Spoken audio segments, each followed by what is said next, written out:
This is CBS News. Think O'Reilly Auto Parts for all your car care needs.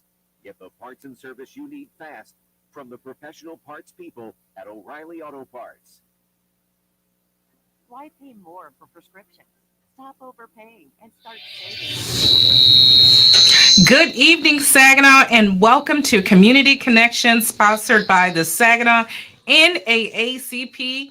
I am Kanika Owen Robinson, the Vice President of the Saginaw NAACP, and I'm here filling in for our normal host, Miss Joyce Harvin, the phenomenal host, Miss Joyce Harvin, who's out today doing the work of the NAACP. So, but in joining me this evening, I have to go to the evening. Thanks. We have, who is this? Your How do I sister. say her? Joining me is my incredible co-host. You guys know I did a script. My incredible co-host. I love them. Dr. Pamela Pugh. And Dr. Pam is so many things, but one of the titles she carries, and it comes with the responsibility over several million students across Michigan, and that she is the president, newly elected, for the State Board of Education. And that is Dr. Pamela Pugh. Thank you for having me. It is so amazing to hear my little sister call me, did you say amazing? I think they made me. Just go with it. But it's good to be here and happy. We refuse to let anyone make it anything other than a happy. What is this? Our second day of Black History Month. Yes. And we do. And she sat down and she made me make sure that we covered the priority was Black History Month. So we heard in the intro, the Negro National Anthem. We call it Lift Every Voice and Sing. James Weldon Johnson, hear him. But when we really think about those words and what they're really saying, God of our weary years, God of our silent tears, we've come so far, but we have so much further to go. So we have a jam-packed conversation today. We're discussing the, second day of Black History Month, and also discussing some of those executive orders that we heard that came down from the President of the United States that affect our communities. And we're going to talk about the NABE and the NAACP and when is Women in the NAACP Women's Expo that's coming up on February the 15th. So,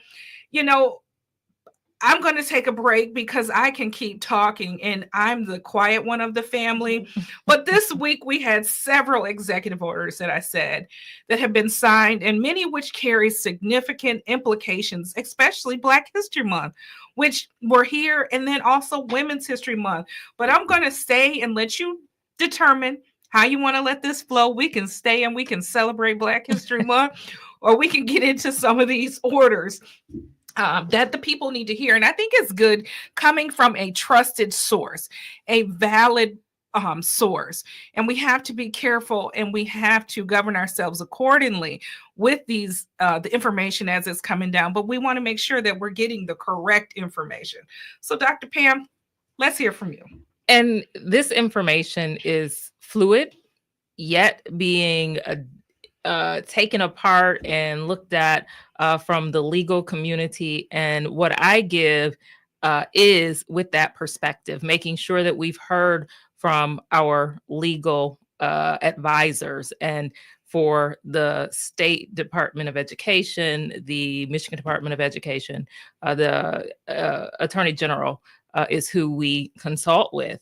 And I have to give I definitely have to commend them when I look at what Dr. Rice, our State Superintendent of Public Instruction, Dana Nessel, our Attorney General, the way that they responded rapidly and were very clear. And just yesterday, Dana put out further clarity. And so we'll speak to that.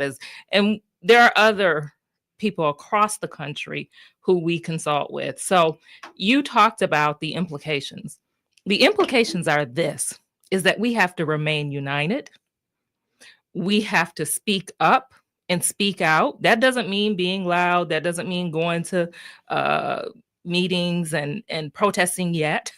It just means making sure that our elected officials are standing strong, because an executive order does not supersede our state as well as our U.S. Constitution. So we need to stand on that first. Can So you say that again? Please say that again. executive orders Mhm. that the President of the United States signs does not step over congressional acts, does not step over the U.S. And then we also have a state constitution. So I want to start with that, and I'll say it repeatedly throughout the conversation, because we have to remind those who are sitting in positions, such as myself, Yes. sitting at the State Board of Education table, that we are responsible for being accountable to the people who elected us, but also making sure that we are getting that legal advising, making sure that we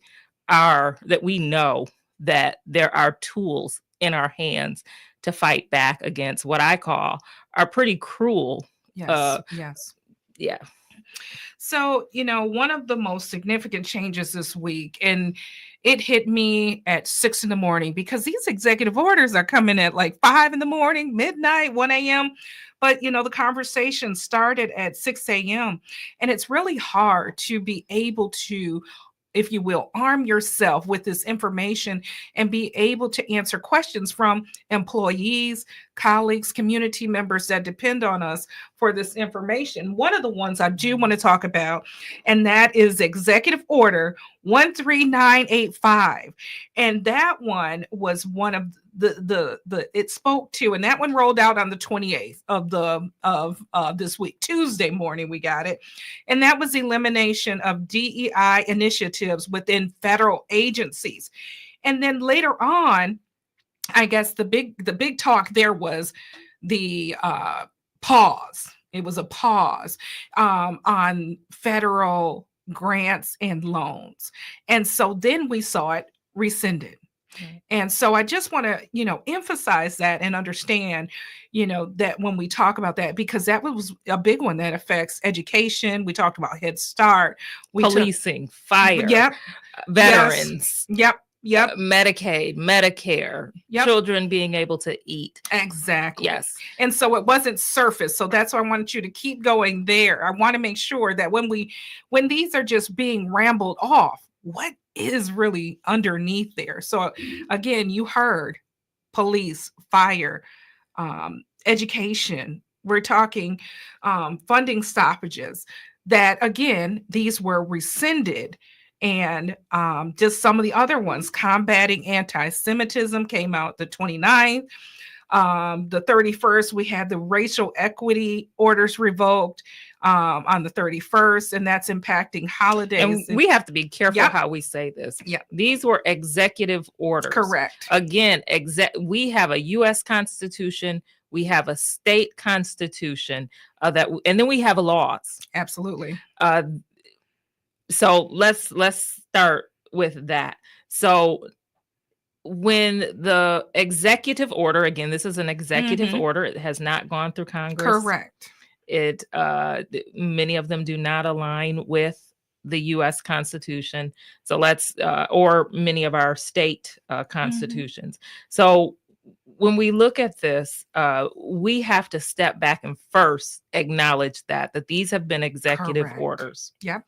And so when there was the executive order that was quote unquote being a pause on dollars, Correct. the intent was really to remove dollars. Many of us were not using the term pause because the intention was to take away dollars. Now, where those dollars would be reappropriated, we can only imagine. But what happens is when you make those knee-jerk reactions, and that's what they were. And let me say this very clearly. Trump and the Trump administration made a knee-jerk reaction, or planned to do something and maybe planned to not get pushback. But there was pushback from people who they hadn't expected. Correct. The unintended consequences of those who they have to listen to, and those probably who are supporters of theirs. And it's unfortunate that we're talking about politics in areas and spaces that we shouldn't be talking about politics, because it just shouldn't be. But that's what happened is, and I do want to also say that our leaders here in Michigan acting quickly, and let me be clear who those leaders were that I know of, was our Attorney General, worked with other Attorney Generals across the country. Our state superintendent of public instruction, Dr. Michael Rice, wrote 2 declarations and was part of 2 what I call unconstitutional or either unlawful acts by the Trump administration. And there was an injunction that was filed. There was a couple of injunctions filed, and more than a couple. And there was a temporary restraining order. And then the Trump administration rescinded those orders around funding. Yeah, absolutely. Yes. And it is very important for us to walk it through. And so people in the listening audience understands just what you said.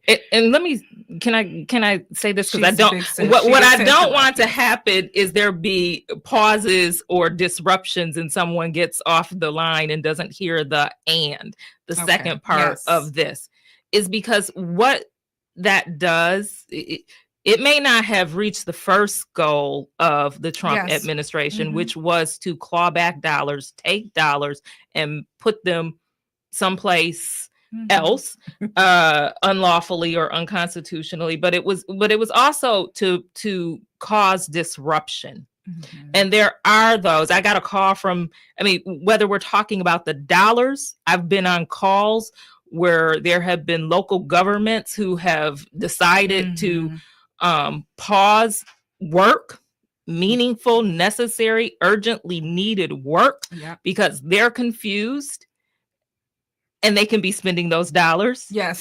And then there's also calls that I've received where there was a Chinese New Year that was canceled, or someone's grant dollars that were doing DEI work was taken away, related work, and those dollars were taken away.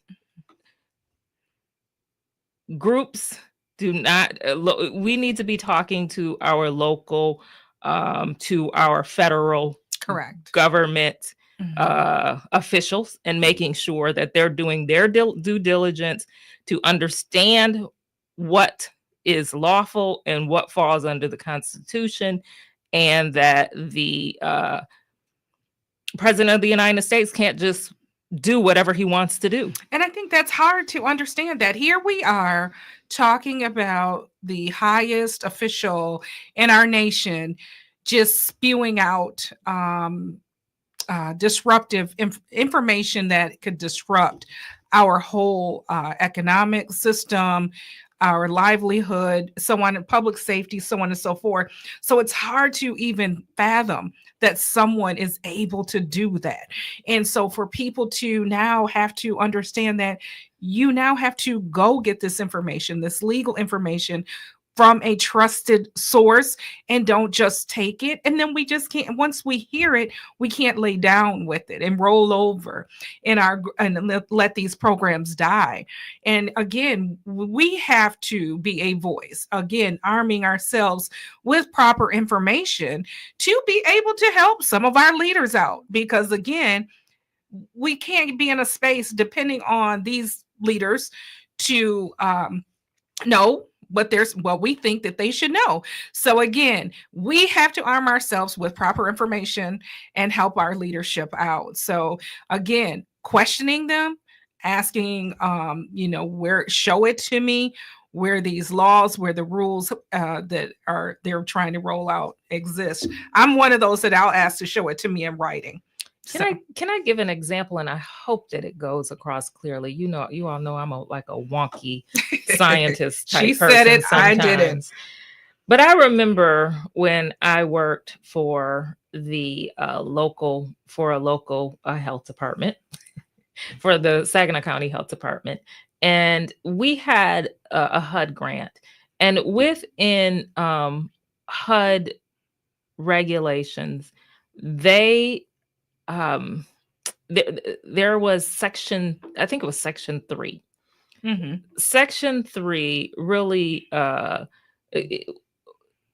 encouraged, told us to use our dollars to make sure that we were using those dollars for the local community, for low income residents, that if there were work opportunities and there were persons who fell in those categories, that we could give that work to those persons, and they should be prioritized. And that was something that we could prioritize in the bidding process. Mm-hmm. A person like me would go and hang everything I could on that section 3 to make sure I was giving work opportunities, entrepreneurship opportunities to local businesses and local residents. I guess you could say well, let me not use that word here. People will exploit this. Yes. They will exploit this confusion. Yes. In my example, I would like to think it was a good thing, because I was using that line to be able to make sure that I was giving opportunity to local folks. People will use this as an opportunity to remove programming that maybe they never wanted to have. Yes. So loopholes, opportunities, the door is cracked, they're going full throttle all the way in. So basically, we have a situation where someone didn't support a entity or a program or something that was slotted to get funding. And now we're going to use this as an opportunity, saying, you know what? Nope, you can't have those. There's a pause. And knowing good and well, we all know that it was maybe behind closed doors. I'll be more explicit. Maybe behind closed doors, they never they weren't really with DEI, or maybe they just thought it was too much. Maybe they were about tired of us, and maybe they thought things had run amok. So if people can, there are people who will use this to their advantage to do something that they didn't have the courage to do, and use this as an excuse. There is confusion. And then we also have to know, I will say this, is that the Trump administration is bold. Yeah. You got to credit them with that. I do. Doing what they said that they were going to do. Yes. So they're going to try and try and try. One of the reasons why they have to get into the civil servant part of our agencies is because they want to make sure that up and down, they have people who are aligned with the mission, their mission, their ideology. Yeah. So they're going to try. They're going to keep coming back. I put a post up today because I ran across a tweet that I did some months ago or years ago. It was 2022. We had Republicans that did not want to feed children. They did not want us to do universal feeding. These are things that we've been going to the table, holding the line on for years, decades, and we've succeeded. So we have to keep holding our elected officials accountable. This is a fight that's going to be a fight definitely for 4 years and beyond. So we're almost headed into break, but I just want I always like call to actions. And right now, as a community, what is it that you feel that we should be doing right now? And we'll have time to revisit some of this, but I want that answer right now. We've got 3 minutes there. I'm getting the nod. So that doesn't mean talk for 3 minutes. That's a good question. All of my 3 minutes, I'm reclaiming my time. She's getting 3 minutes.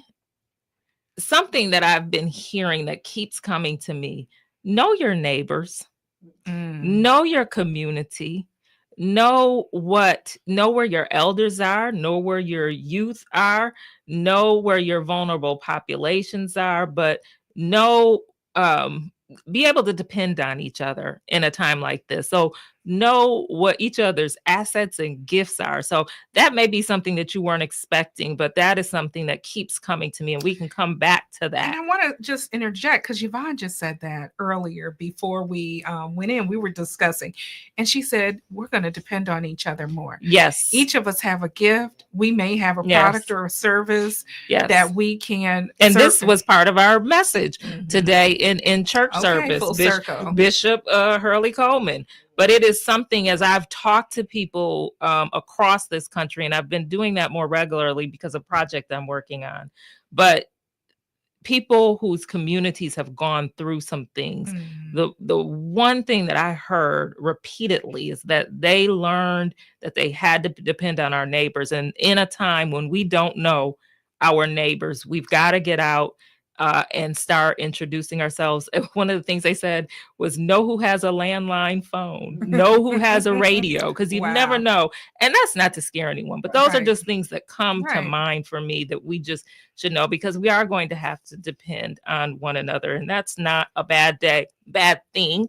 And it's going to be unlikely people coming together. Real quick, how did we get here? How did we get here? And I heard my pastor run through it this morning. But how did we get here? You said I had 3 minutes. I know we've got 59 seconds. We have to learn to listen to people. Again, these are not new issues that we're dealing with. So we knew what we were talking about. The administration can blame the media, they can blame us for not understanding what they meant, but we know what they meant because this is not new to us. You asked, I wasn't finished going through my list, but things to do. Again, very kindly reach out and have relationship with your elected officials, because we don't know everything. Sometimes we don't know what we don't know, and things are going to be moving so quickly. To that point, stay focused. If we depend on each other, if we can help each other, we can remain focused, because a lot of this is to keep us divided, keep us divided, keep confused, us scrambling, keep us confused. So stay focused. Know the gifts that everyone brings. Know your neighbors. Know where you can go to get sugar. All right. Thank you, Pam. That Cup of Sugar is my next book. We're going to take a short break. So stick around. We're going to dive into the NABE and the NAACP with Women's Expo and how it's empowering the community.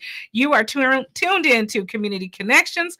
Not with Joyce Harvin, but Dr. Pamela Pugh and Kanika Owen Robinson sitting in today.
food for work. Order now at easycater.com.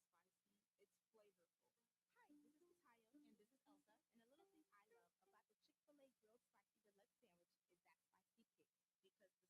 And a little thing I love about the Chick-fil-A grilled spicy deluxe sandwich is that spicy kick because the spice comes in at just the right moment. Oh, no, no, no. A little thing I love is that cilantro lime sauce. It's a fun blend of zesty and bold. That's what really makes me happy. Are you going to eat all your fries? Order a Chick-fil-A grilled spicy deluxe sandwich and a Diet Dr. Pepper on the Chick-fil-A app for a limited time. Real guests paid for their testimonial. Between all the holiday parties, Weekend tailgates. and family get-togethers, We've been overindulging a little more than usual over the holidays. But now, we're starting the new year off on a healthier note by taking active liver supplements from New Nordis every day. active liver contains Welcome back. We had a very informative first half of the segment of the show. We're still talking during break, trying to wrap up some information and what it is that we need to know going out into the community and arming ourselves to be advocates for not just ourselves, but for the community as a whole. So we're going to shift gears a little bit. And the NABE and the NAACP WIN Committee is hosting a Women's Expo, and it is happening February 15th at 3145 Russell Street. I thought I had a guest coming in. She'll probably be coming in on two wheels, but she was one of our panelists. However, Dr. Pugh is one of our panelists as well, and on a hot topic, and that's community connection. That's the irony. But just a little bit about this event that we're having. It is the NABE and the second NAACP Women in the Women's Expo. It's a dynamic event celebrating self-love, empowerment, and community.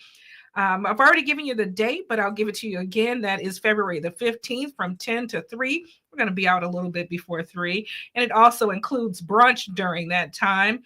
This event promises a day of inspiration, growth, and meaningful connection. We've got panelists on topics such as health, leadership, personal growth, and spirituality. We're going to do a little bit of yoga with Lenise Collier. She's been really excited and getting into this. Somehow she called and asked me to order some hand clappers. I have no clue what exercise that's going to be, but I'm excited. It sounds like we're going to be making some noise in the morning. There is also an art therapy session, 2 vendor showcases. We currently have I think it's like over 20 local vendors as well as information, local organizations that will be there, and we're excited about that. But it's a time for networking opportunities to build, connect with like-minded women in our community. And, we ask, why is it important to do events like this? Dr. Pam, I'm going to switch to you and bring you in. I have my answer. But as a panelist, why is it important for us to continue to do these events like this? Again, I think where we left off before the last section is to be able to help one another, to be able to share in our expertise. And that goes both ways. There'll be panelists, but we can also learn from the audience. Yes. But these are opportunities for community to come out. Community does not. We have so many distractions, I will call them. And I know I work from home, so it's easy to just get stuck in our spaces, but to get out and meet community, to meet neighbors, to learn from one another. And I think that's important because sometimes we all just don't come together in this space. And it was important for us to create as a committee. And like I said, when Women in the NAACP is new to our branch. It's been in existence within the national programming, but Janice Moore is the chair of that committee, and really excited to bring, and this is like it's this opening event for them. And so really excited about that. But again, bringing women from all across our community. So and just from different age groups. I mentioned Lanice. I always say she's one of our younger. Too, we have Miss Kermit Diggs, who's going to be the host or the facilitator of that Community Matters. I am so excited and ready to hear. Yvonne Daniels is a host slash MC for this event. Poor Yvonne always gets put to work.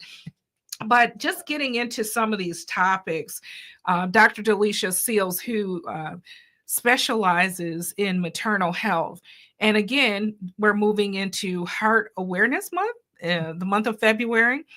Yvonne always keeps me abreast of what day it is and the months. So if you ever need to know, check her social media.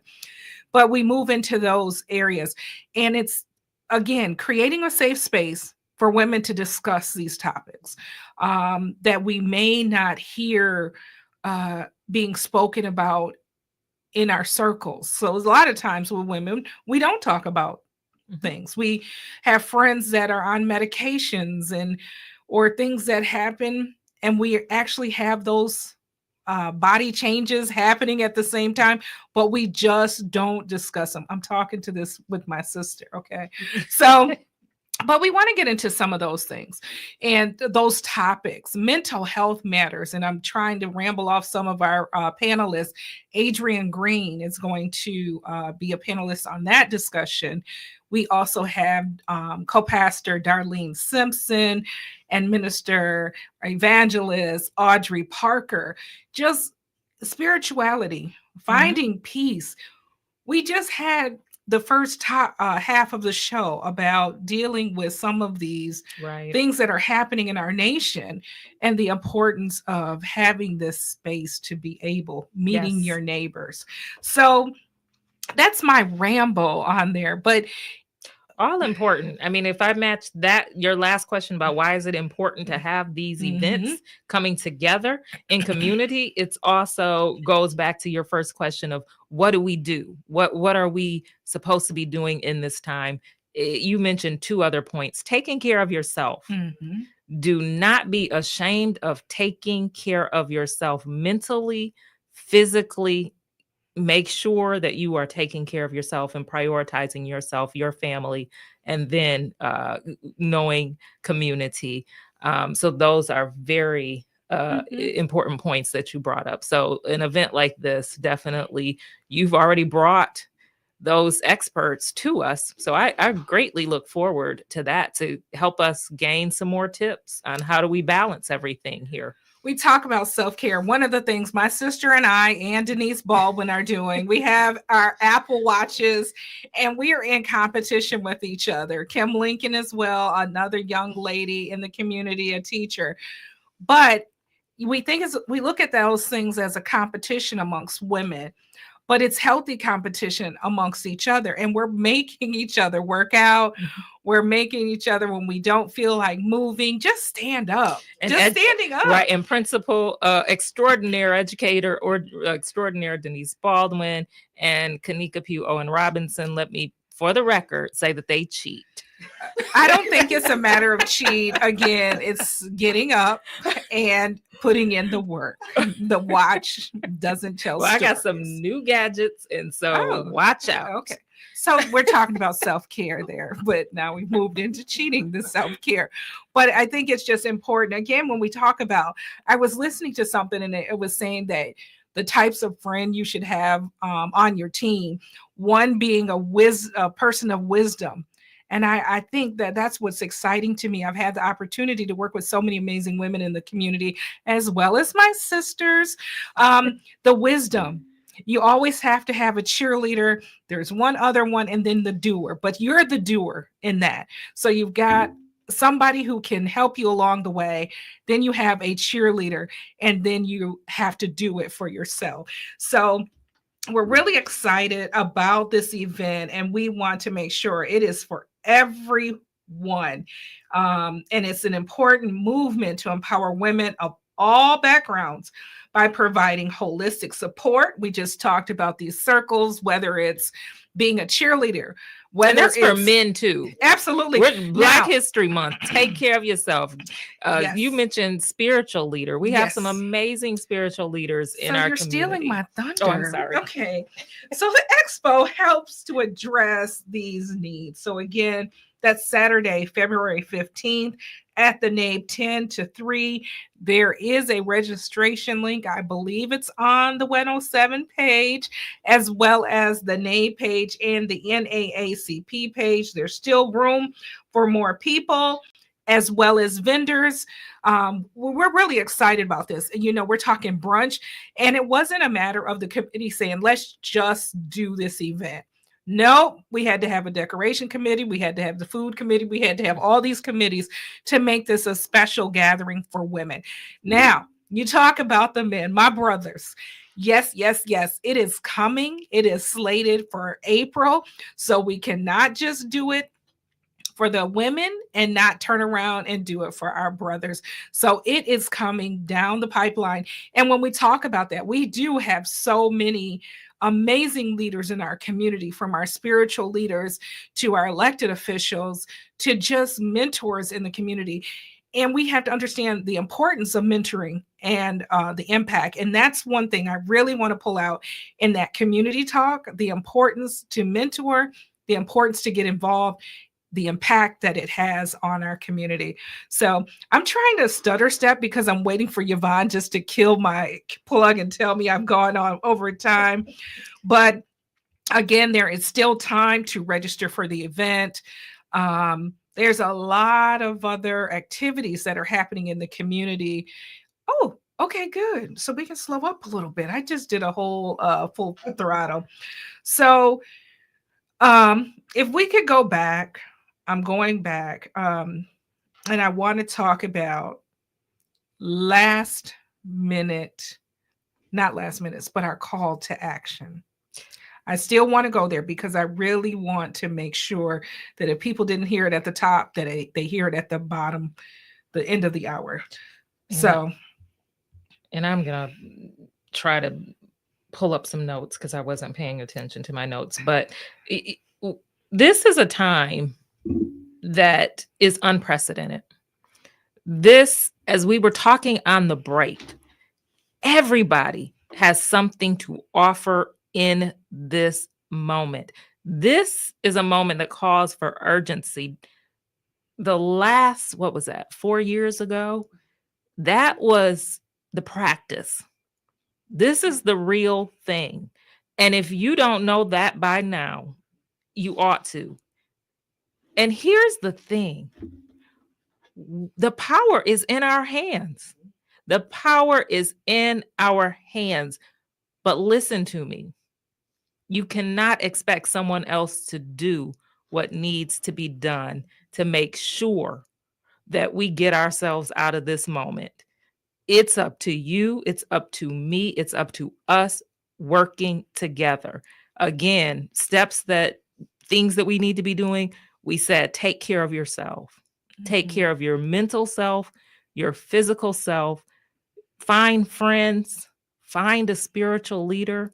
Make sure that you're checking in. Know your neighbors. Create communities who understand your purpose, and that you all can help each other, who bring diverse gifts. Learn neighbors, build community. Know the legal tools that we have to fight back. Executive orders do not supersede our U.S. Constitution. It does not supersede our state constitution. There are laws against discriminating against Black people, let me just say people of color, our LGBTQ community. We have laws on the books. What is happening now is unconstitutional, absolutely. sometimes unlawful. Mhm. We have a president who's saying that he's going to put the law out on people. There's no laws on the books. There's no law on the book that says that a teacher cannot teach. Your attorney general has spoken very strongly here in Michigan that there's no way somebody can go and arrest a teacher. What we're operating and what we're hearing, the scare is executive orders. And again, those do not supersede the Constitution. Curriculums. There are Mhm. those who don't want history to be taught. There are those who don't want books in the classrooms that talk about complex issues like our history, like slavery, books that help support us in making safe environments for our LGBTQ community. That cannot happen because curriculum is set at the state Absolutely. level and at the local level. So know these things. We have the tools to fight back. It's going to be you and I who does that. This is an urgent time. You cannot sit back and think someone else is going to fight for you. Absolutely. And I go back to these times, and we say, what are we going to do for the next 4 years? What are we going to do for the next 4 years? Again, for me, it's a time to organize our community. Yes. Yes. Again, prioritize the mental health. Yes. Working together, looking at the Mhm. different talents. I really like that one. Being able to lean on one another. Right. We're going to have to grow, and again, acquire Yes. some new skills as well.